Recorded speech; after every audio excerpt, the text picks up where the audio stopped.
In our first panel, Building the Foundation for Borderless Business, our guests will share and discuss the key success factors that can make or break these transformation journeys.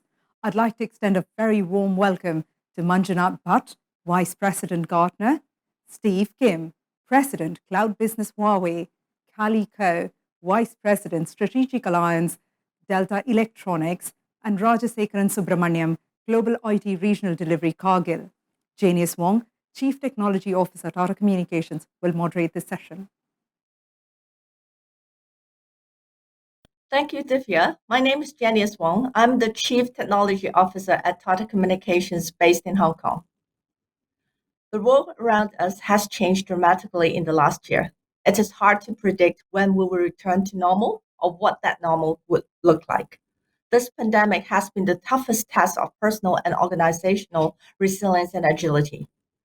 This last year has also highlighted the role of technology in recovery and resilience. Technology is going to be a big part of how we reinvent the world going forward. We can also see the businesses are becoming more virtual, digital-centric, and agile, all at lightning fast speed. We have seen a lot of customers accelerating their transformation agendas, and now the top priority is to maintain the speed of this transformation. As we adapt to new ways of working and doing business, speed of decision-making and the speed of execution is going to be key. And a scalable agile IT infrastructure and an ecosystem of seamlessly connected partners will be critical for success. In this panel discussion, we will explore how different companies are accelerating this transformation. Our first topic for the panel discussion is on business continuity. Callie, I would like to begin with you. Delta Electronics has been at the forefront of smart technologies, IoT innovation, and sustainability.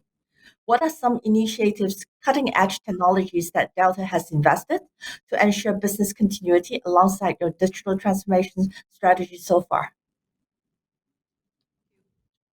Yeah, as you guys know, Delta Electronics is a global solution provider for telecom power, industrial automation, building automation, ICT, and telecom power, energy infrastructure, networking, and also EV, etc. So we have been successfully implemented digital transformations to transform Delta from OEM, ODM, and also to the branding and solution business. So we do have a one Delta strategy, and we implement Delta smart manufacturing from the top down and also the bottom up. So for the top down, that we do have Delta smart manufacturing and also information standard committees. So leading by our CEO and COO, we do have the monthly review for our Delta smart manufacturing and also information standard committee, etc. And we also implement the bottom-up strategy for the Delta academies, that we do have the trainings for Delta smart manufacturing, and also every employee has to share the KPI for Delta smart manufacturing and digital transformation.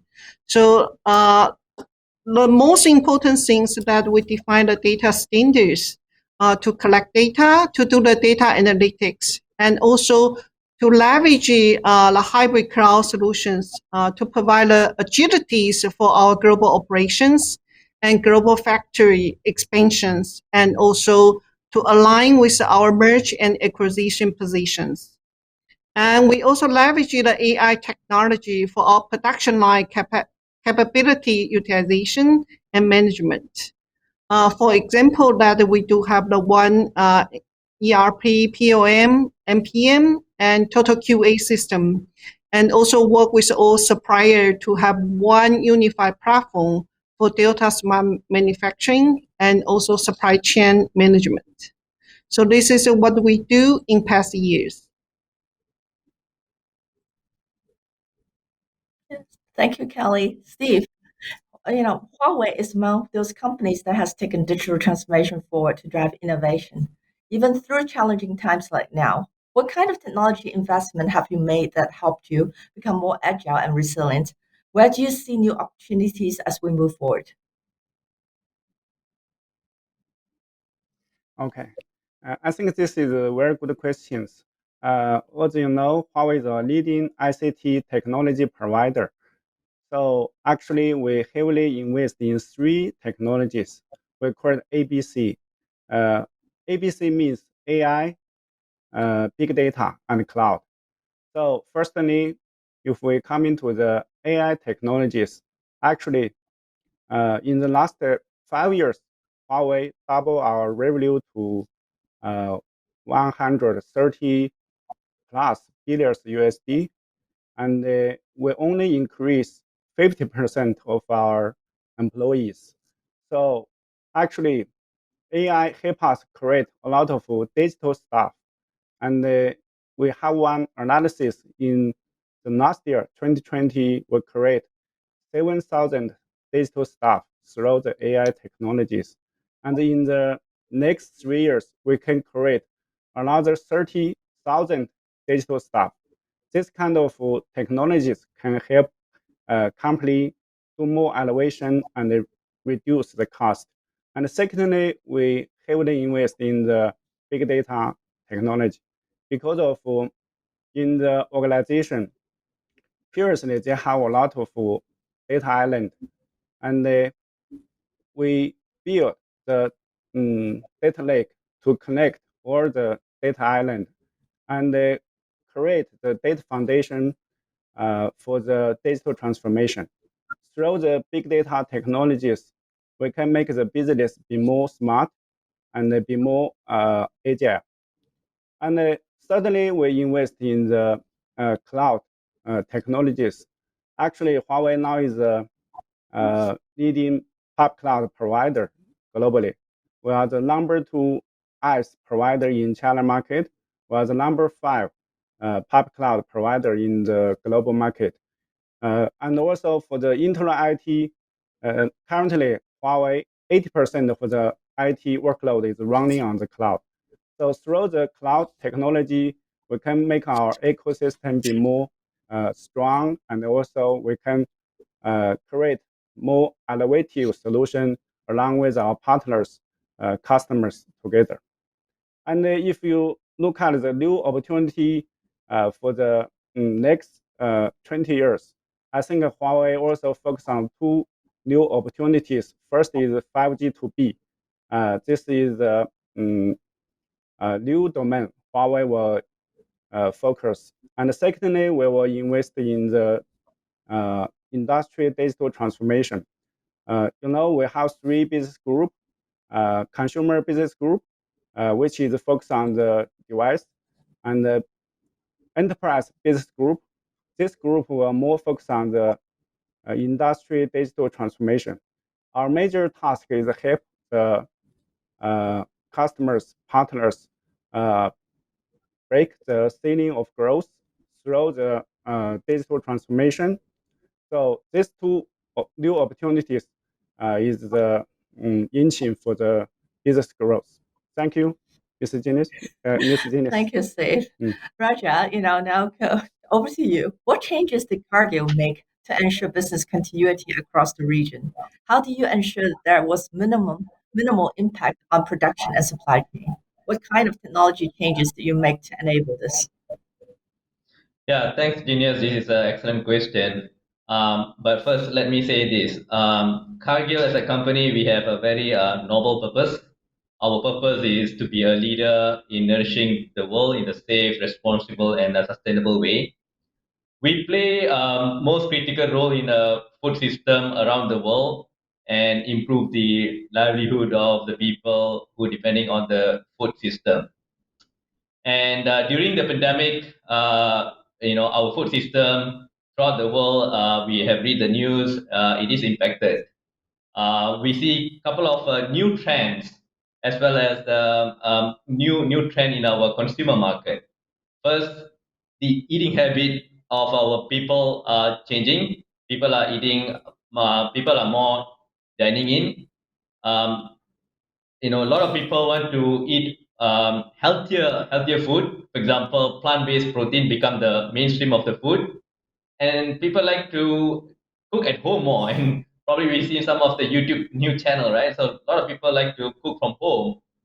These are the trends that we have seen. One, the second trend that we have seen is that our consumer is more conscious about where the food is coming from, and safety is a topmost priority for Cargill, even though before the pandemic, but now is even more important for us during a pandemic, both from the physical and the safe, both from the physical and the emotional safety.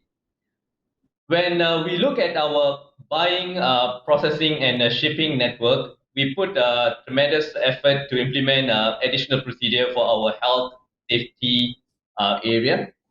So far, that has worked well to keep our supply chain flowing. Where we've seen some of the bottleneck is around the availability of our container to ship globally. I would say that the need to be fast, flexible, and coordinated ways. That's something that we have embarked, and we have drastically have improved in those areas. As we try to understand customer demand and other factor in this highly uncertain environment, and conduct business and supply chain planning, we constantly updating our scenario planning as well, and which required all part of our business and the function to be on same page. Thank God that in some business, we have already implemented integrated business planning, part of SAP. This process by which we bring together the demand and the supply, and then systematically plan what we will be able to make and sell. Um, from the technology perspective, strategically, we make a couple of changes as well. But this, our strategy, it is not new. Even before pandemic, we have declared.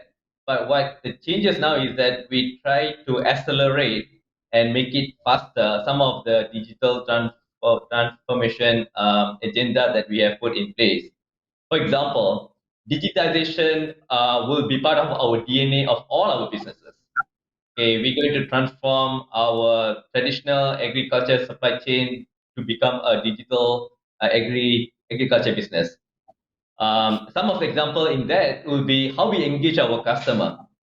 Okay, we move towards more towards e-commerce using more about mobile devices, and some of the marketing event we have moved to a digital booth. In our plant space, we embarking a program to automate our plant operation.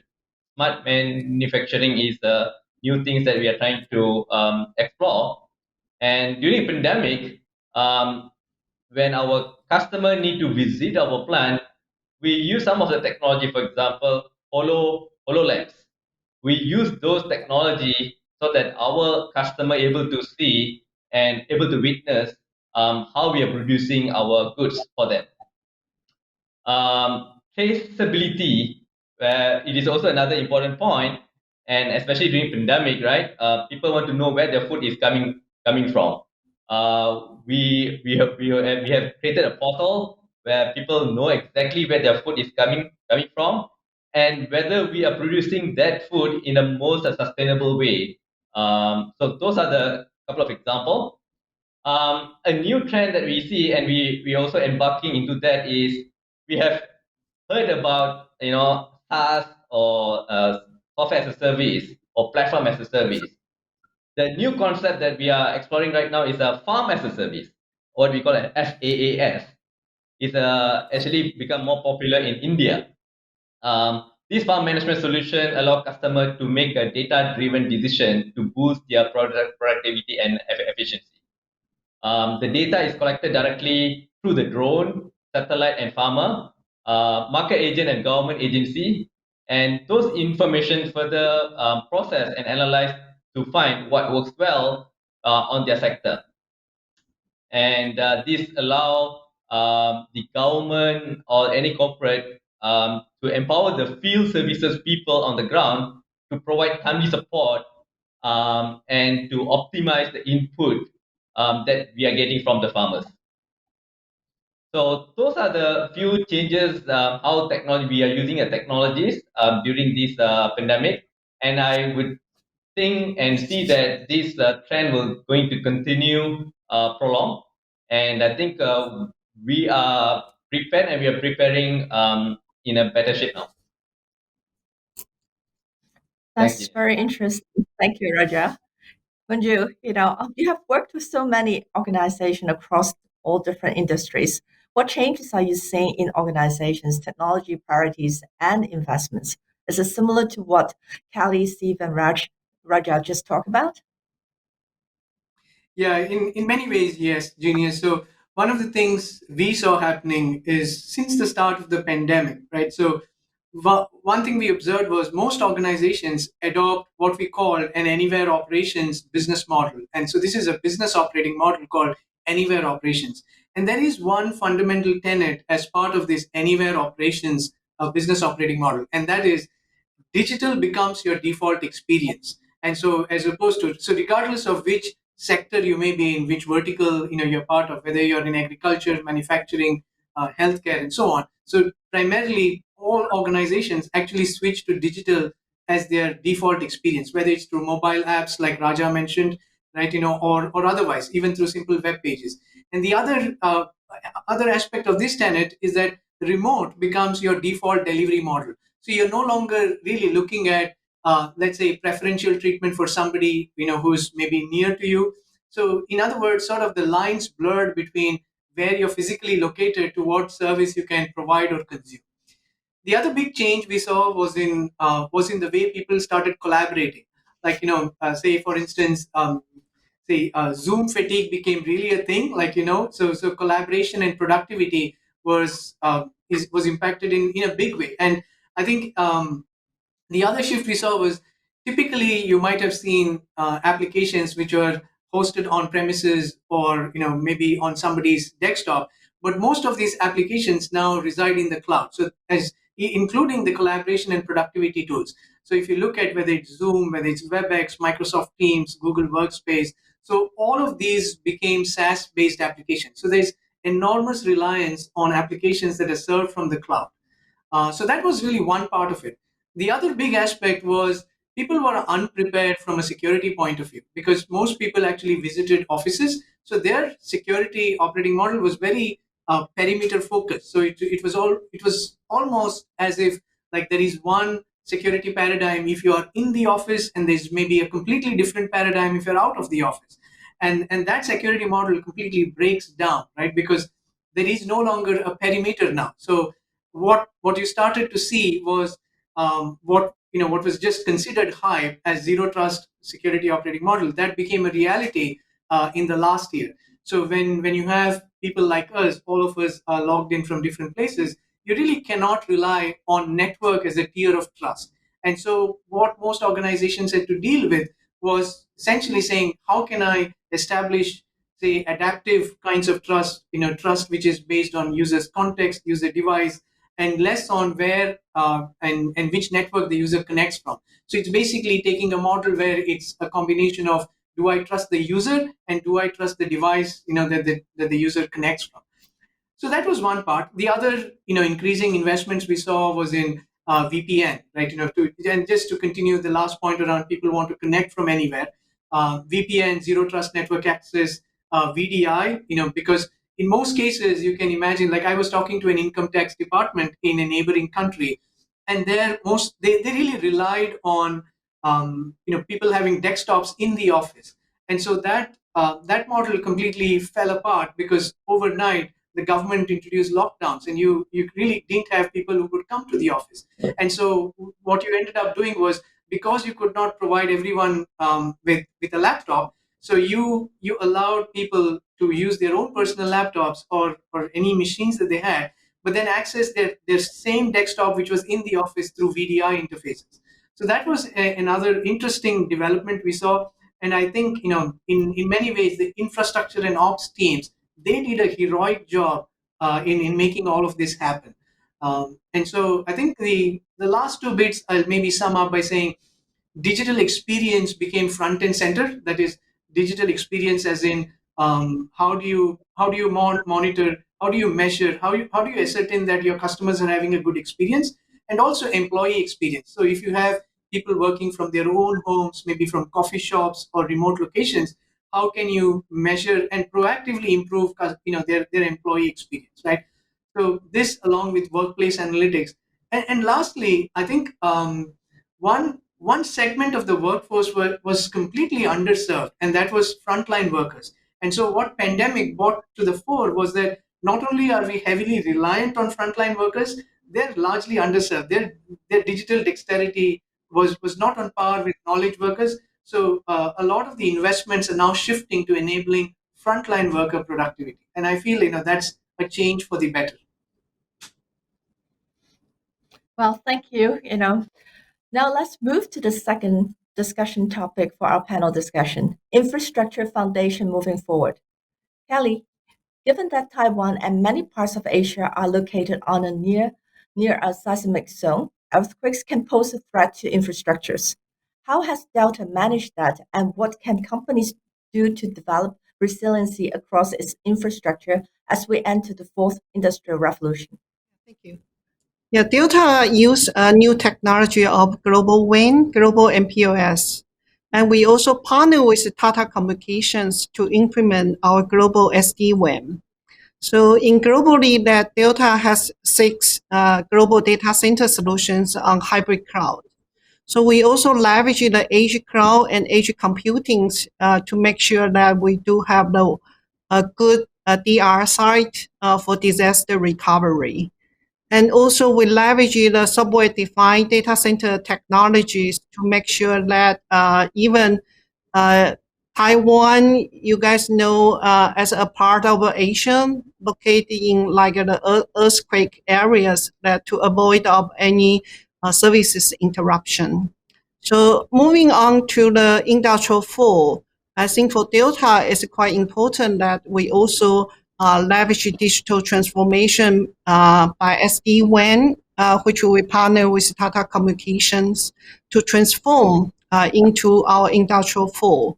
So we are not only doing to do the processes simplify standardization. We also modularize our code and our applications.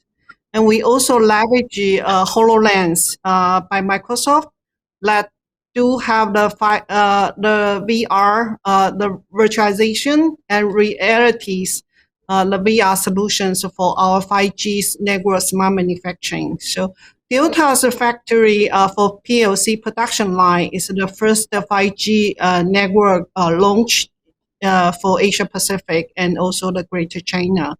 So we also leverage the whole solutions for automations to implement globally for Delta smart manufacturing for the 5G network. So we has been transformed Delta's from digital transformations from our traditional manufacturing to digital manufacturing. So this is very important. We do collect all the data from every single workstations to do the data analytics and to do the factory capacity management, and also to know every single production line, the capacities and also utilization. So I think this is what we work with Tata Communications for our global infrastructure. Thank you, Kelly, so much. And Stephen Raja, as companies digitalize more and more parts of the business, the IT infrastructure needs to evolve. What kind of infrastructure foundation are you building for your company? Maybe we can start with Steve first. Okay, thank you. Actually, in the last 20 years, Huawei have built the high-speed network and the cloud infrastructure globally. We work with a lot of leading network providers like Tata Communications. Actually, we have built the high-speed network for 1,000 office and more than city R&D centers, and more than 300 warehouses, and more than 100 factories globally. So coming to the network, actually we are target the 4A vision. 4A means anytime, any stuff, anywhere, can and any device can access the production systems with the authorization. So this target, we create more than 5 echo for the network. We can guarantee the staff can reach to the production systems always with the 100 ms latency. So this kind of target only can provide by the leading network provider like Tata Communication. Tata Communication, as I know, have the I think it's 400G ready backbone for the global network, and they also can provide the private line or the service solution. So we work with Tata Communication for this solution, and they also enable private line or the service on Huawei public cloud, and also coming to the cloud infrastructure. Globally, we have more than 60 data centers, and we cloudify all the data centers and throw the CDN services to accelerate the speed for all the production applications. And also we work with Tata Communication for the CDN business. Globally, we deployed more than 2,500 CDN nodes. And some nodes we work with Tata Communications, which can provide more than 100 Gbps per node.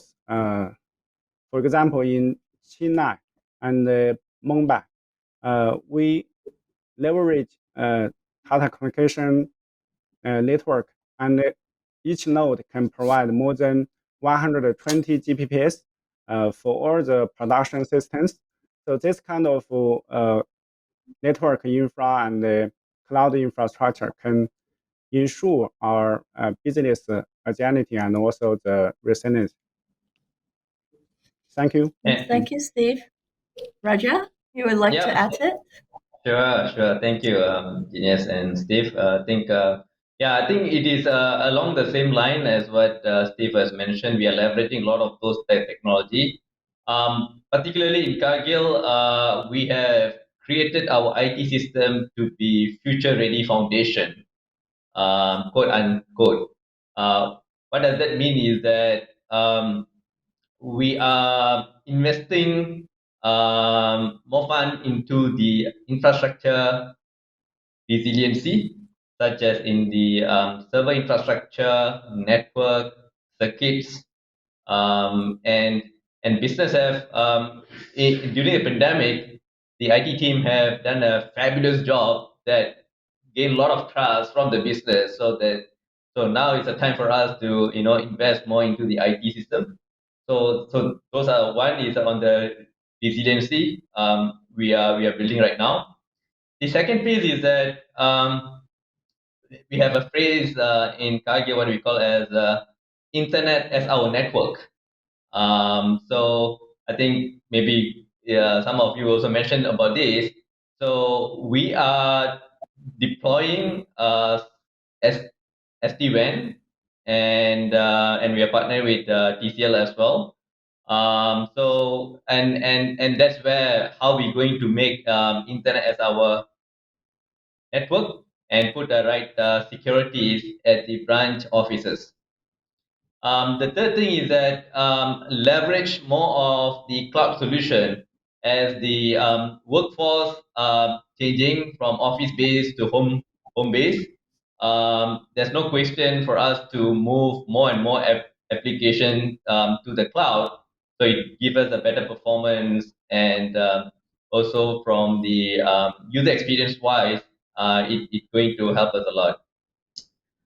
The other thing is that we have seen in the last couple of years, we have a lot of turnkey systems that each of the business are bringing up, which is a lot of devices, and these devices have sensors and a lot of other ways to capture the data, what we call as IoT devices.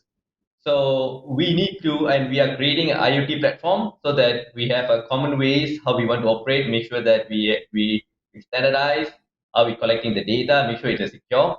So we are investing into the IoT platform. And lastly, as the workforce changing, they're working more from home, and we are also looking at BYOD, bring your own devices. And I think just now Manju mentioned about VDI, and we are leveraging on VDI to enable those services using the BYOD. Lastly, collaboration tools. Okay, so this is the most important thing. And in during pandemic, within 3 weeks, we were able to move from Skype for Business to Microsoft Teams. We never able to do this, and sometimes pandemic, did a great job for put agility into the business, into the way that we operate.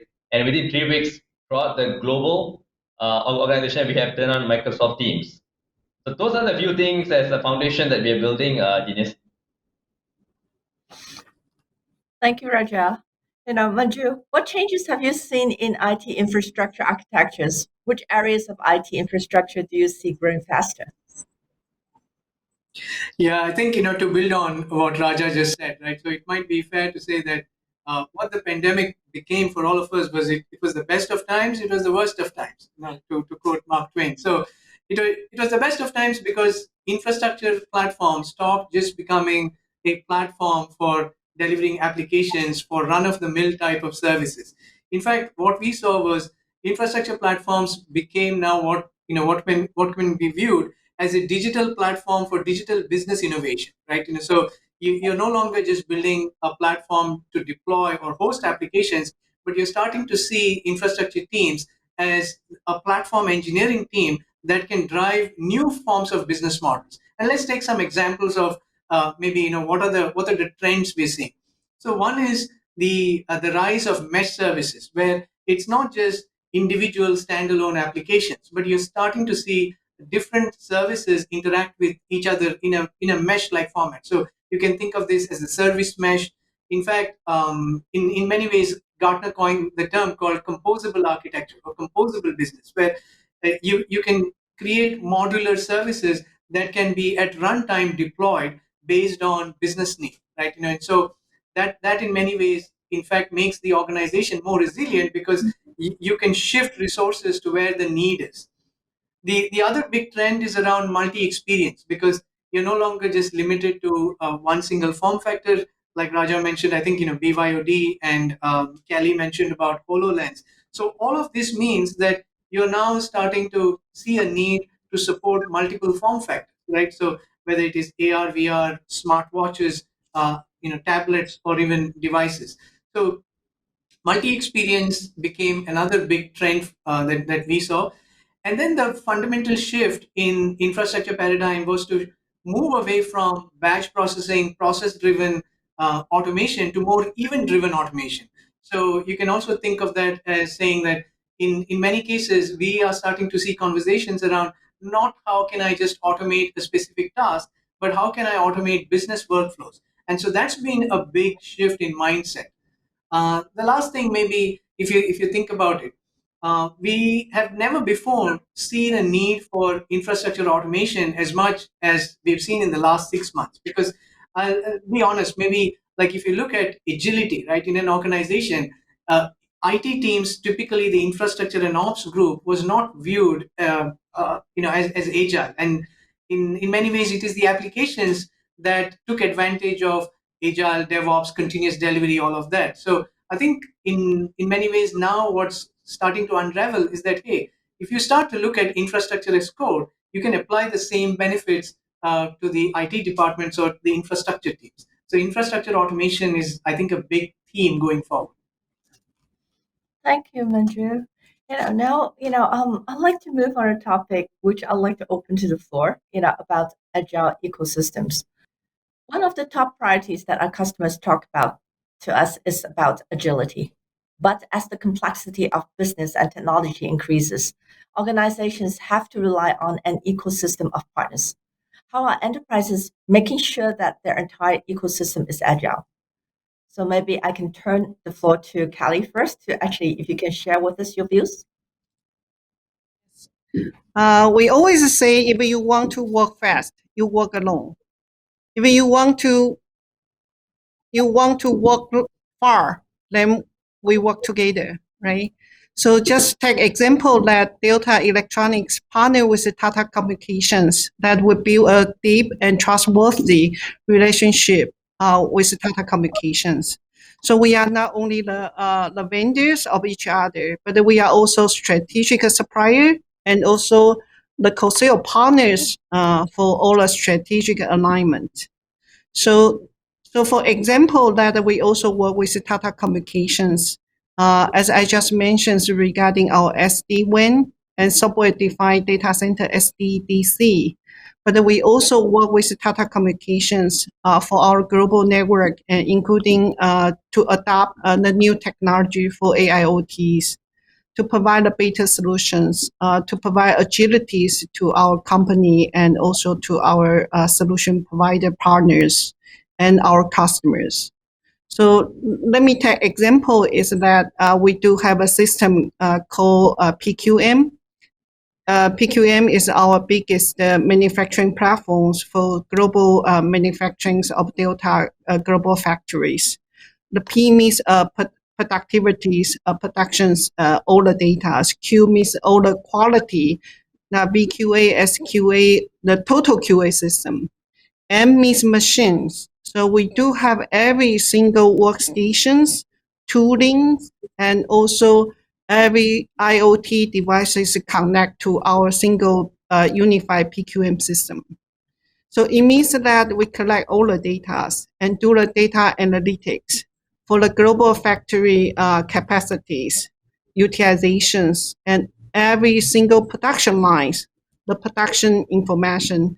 And we also use AIoT and AI technologies to do the defect detection. So we are not only doing the productivity productions results, but we also do the predict through the AI analytics. So we know the tooling, injection machines, etc.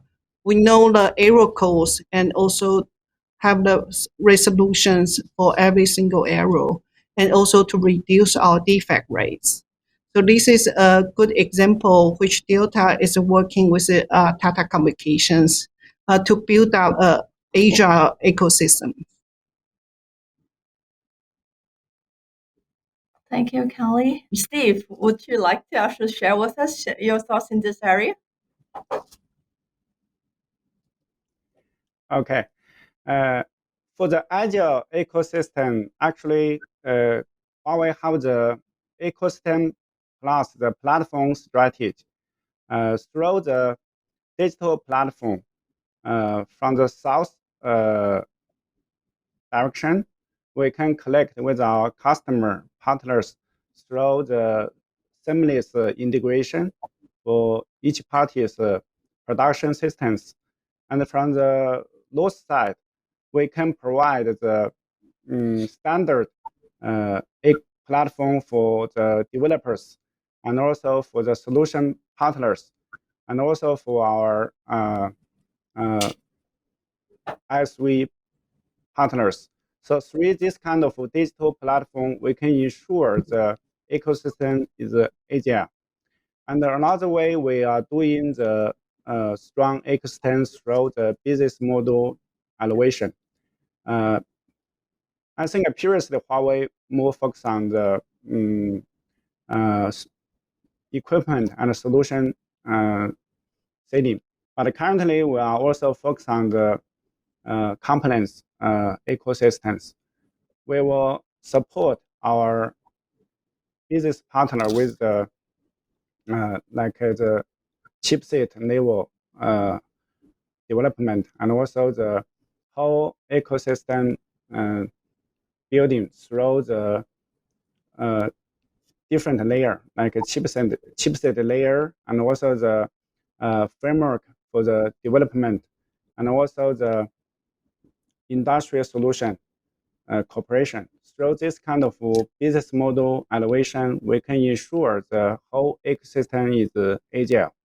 Actually, now we more focus on three ecosystems. First is the HMS ecosystem, which is based on our homeless OS, and this is for the IoT domain, for the device, for the new OS cooperation. And secondly, we are build the cloud ecosystem with our solution partners, developers, and also the massive ISVs globally. And the third ecosystem, we are doing the enterprise channel ecosystem with the different channel partners to build the capability to serve our customers better. Thank you, Genius. Thank you, Steve. Manju, with your experience across all the industries, please share with us your thoughts about these agile ecosystems.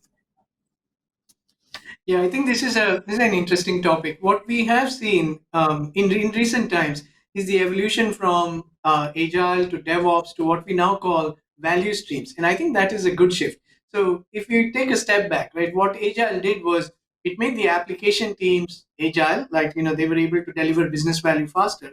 And with DevOps, you sort of brought along the infrastructure and ops people and said, okay, it's not just the apps team, but you need the entire IT team to be agile and the organization as a whole to be agile.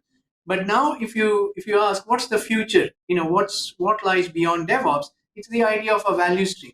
And what value stream essentially means is it's the complete sequence of activities all the way from the time that a customer places a request to the time that you deliver customer value. So it's that complete end-to-end sequence of activities. Now you can imagine that this value stream does not entirely reside within an organization, right? So value stream essentially spans multiple entities. So maybe your suppliers, your vendors, in fact, your partners and your customers as well, because you need to get feedback from them and then include it in the next iteration of the service that you deliver.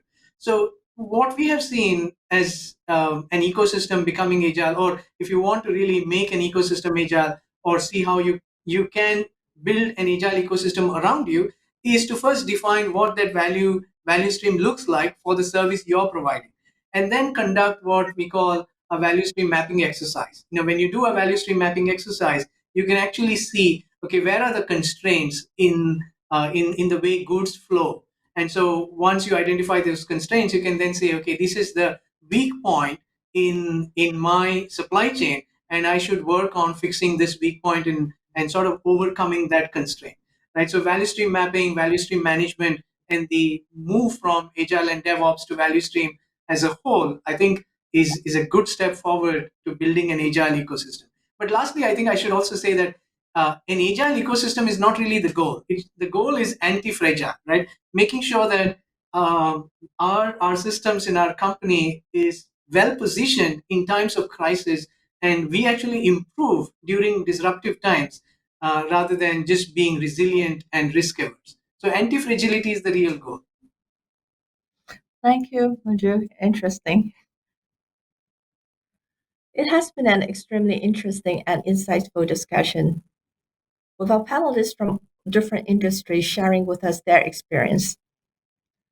For example, like what Raja has shared on Cargill on how pandemic has changed people's eating habits. People are cooking more from home and at home, and also people are much more concerned about the safety of the food. They need to actually understand where and know where the food comes from. So the innovative and creative solutions to ensure food traceability is available for their customer to give them the confidence and comfort feeling. Innovation such as pharma as a service is also a very interesting concept, from Cargill.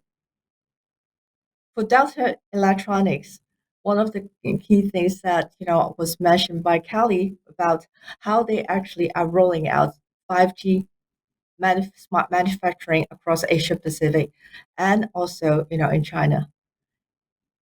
Extremely forward looking, and also with the interesting information she has shared on QPM, and how Data Electronics are leveraging data collected and using AI ops and AI to do defect detection and product enhancement, using AI to reduce the defect rate. Steve also shared from the 4A vision from Huawei regarding anytime, any staff, anywhere, and also any device, in terms of how they ensure that end user experience, accessing the different kind of application. Also, they focus on ABC, which is basically AI, big data, and also cloud. What Manju actually highlighted on the breakdown on security environment, which is perimeter focus earlier, to perimeterless focus, and also zero trust network access. The focus on front-end digital experience and also employee experience and also workplace analytics is also a very interesting direction that we are seeing. The importance of enabling frontline workers, which is underserved, is also another area of interest. Also, the discussion about the shift from agile to DevOps to value stream mapping is a trend that we're actually seeing, and also how us as Tata Communications, we are actually moving towards. And finally, we definitely need to look beyond resilience to being anti-fragile. Is something that for all business continuity, planning that we need to do, we need to start adopting this concept. Thank you everyone for your time and tuning into the discussion today. Unfortunately, we have run out of time. It has been a great conversation. Sorry we won't be able to take in any audience questions at this moment, but please feel to write into us and we will get back to you.